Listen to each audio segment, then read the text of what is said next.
अस्सलामुअलैकुम students of 8th class मुख्तासर आपके साथ फिर से एक बार मुखातिब हैं सेकुलरिज्म के इस दूसरे कॉन्सेप्ट के साथ। हिस्ट्री में हमें बहुत सारी जगहों पे ऐसे वाक़यात देखने को मिलते हैं जहाँ पर डिस्क्रिमिनेशन हुई है लोगों के साथ या सोशल एक्सक्लूजन उसको हम वहाँ पर देख सकते हैं।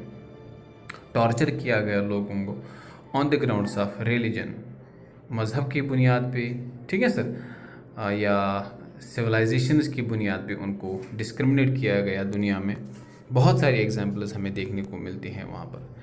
तो एक ऐसी एग्जांपल जो हम देख सकते हैं वो बहुत साल पहले जर्मनी में हुई थी, जिसके बारे में आपने सुना होगा कि किस तरह से डिस्क्रिमिनेशन हुई जर्मनी में हिटलर के ज़रिए से, कि वहाँ पर ज्यूज़ या यहूदियों को मार मार के जो है उनको वहाँ से बहुत सारे लोगों को मारा गया, कंसंट्रेशन कैंप्स में ले जाके उनको मारा गया, हज़ारों जो उसको मार डाला गया रिलीजन के नाम पे। ये डिस्क्रिमिनेशन है। इसी तरह से अगर आप देखें सऊदी अरेबिया में नॉन मुस्लिम्स को, जो हमने पहले भी आपके साथ डिस्कस किया हुआ है, कि वहाँ पर उनको टेम्पल्स या चर्चेस बनाने की इजाज़त नहीं है।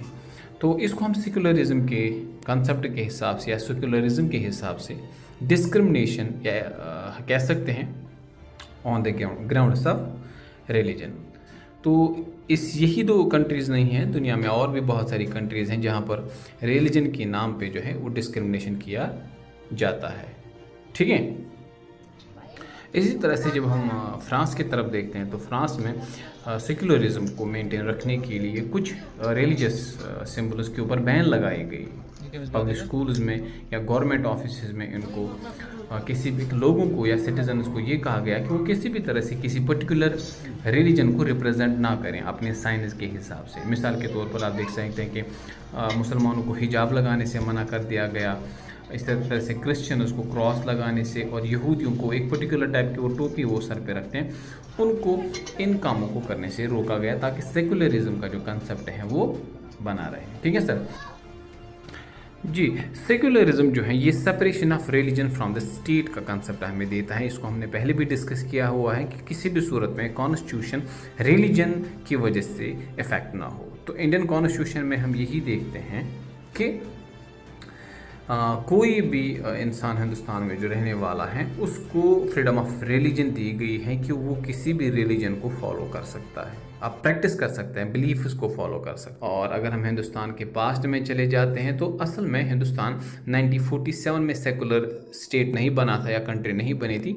ये हिंदुस्तान की 42th अमेंडमेंट जो है, 42nd अमेंडमेंट जो कि 1976 में हुआ था, उसमें हिंदुस्तान कम्प्लीटली एक सेकुलर स्टेट बन जाता है। इसके हिसाब से कोई भी एक रिलीजियस कम्युनिटी डोमिनेंट नहीं हो सकती है किसी भी सूरत में, चाहे वो हिंदू हो, मुसलमान हो, सिख हो, ईसाई हो। सेकुलर स्टेट में ऐसा मुमकिन ही नहीं है कि कोई चीज़ डोमिनेट हो, कोई रिलीजन डोमिनेट हो। इसी तरह से कोई भी सेकुलर स्टेट में रहने वाला जो पर्टिकुलर मेंबर्स होते हैं किसी पर्टिकुलर सेक्शन के, वो भी डोमिनेट नहीं हो सकते हैं। इसके अलावा the state does not enforce any particular religion. आप देख सकते हैं कि सेकुलर स्टेट में मुमकिन ही नहीं है कि गवर्नमेंट किसी पर्टिकुलर रिलीजन को डोमिनेट रखे या उसको जो है प्रेफरेंस दे बाकी सारे रिलीजन्स के ऊपर। अब पूरे हिंदुस्तान की गवर्नमेंट स्कूल्स में आप देख सकते हैं कि मैंने पहले अभी आपसे कहा था कि किसी भी सूरत में वहाँ पर जो है कोई पर्टिकुलर रिलीजन प्रमोट नहीं किया जाता है। ये बहुत बड़ी बात होती है एक सेकुलर कंट्री की, बाकी सारे रिलीजन्स को मद्देनज़र रखते हुए, ठीक है सर। ये एक रेस्पेक्ट है, सेंटिमेंट्स हर्ट ना हो बाकी सारे रिलीजन्स की, इन चीज़ों को इसीलिए करना बहुत ही ज़रूरी होता है, ठीक है, in order to respect the sentiments of the religion. इसी तरह से आप देख सकते हैं कि पर्टिकुलर ग्रुप ऑफ सोसाइटीज़ जो होती हैं उनको कुछ खास कंसेशंस दी जाती हैं। मिसाल के तौर पर सिक्स जो हैं उनके सेंटिमेंट्स हर्ट ना हो, इसलिए उनके लिए ज़रूरी नहीं है कि वो हेलमेट पहन के टू व्हीलर्स को चलाएं। बिल्कुल वो sir without wearing any helmet वो अपने स्कूटर को चला सकते हैं। ये एक इम्पॉर्टेंट आस्पेक्ट होता है किसमें, एक सेकुलर कंट्री में, ठीक है भाई। ये चीज़ें आप जहन में रखेंगे, छोटी छोटी बातें, क्योंकि इन्हीं से आपको बहुत आगे जाके फ़ायदा मिल सकता है। इसी तरह से जो इंडियन कॉन्स्टिट्यूशन है, ये सेकुलरिज्म जो है ये पूरी तरह से डोमिनेंस ऑफ मेजॉरिटी रिलीजन को अवॉइड करता है। जैसे हिंदू जो है हिंदू जो है ज़्यादा है, लेकिन उनकी डोमिनेंस चलती नहीं है।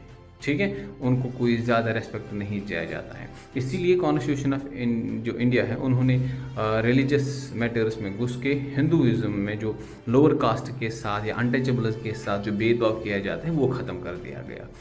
ये इंडियन कॉन्स्टिट्यूशन की या इंडियन सेकुलरिज्म की स्पेशलिटी है।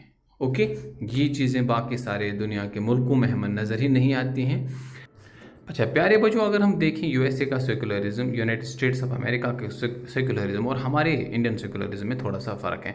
यूएसए में किसी भी सूरत में रिलीजन अथॉरिटीज़ को एडमिनिस्ट्रेशन में या कॉन्स्टिट्यूशन में इंटरफेयर करने की इजाज़त नहीं होती है, और उसी तरह से वहाँ से भी एडमिनिस्ट्रेशन रिलीजियस मैटर्स में इंटरफेयर नहीं कर सकता है। लेकिन हिंदुस्तान का जो सेकुलरिज्म है, यहाँ पर एडमिनिस्ट्रेशन, कॉन्स्टिट्यूशन इंटरफेयर कर सकता है किसी हद तक रिलीजियस मैटर्स में।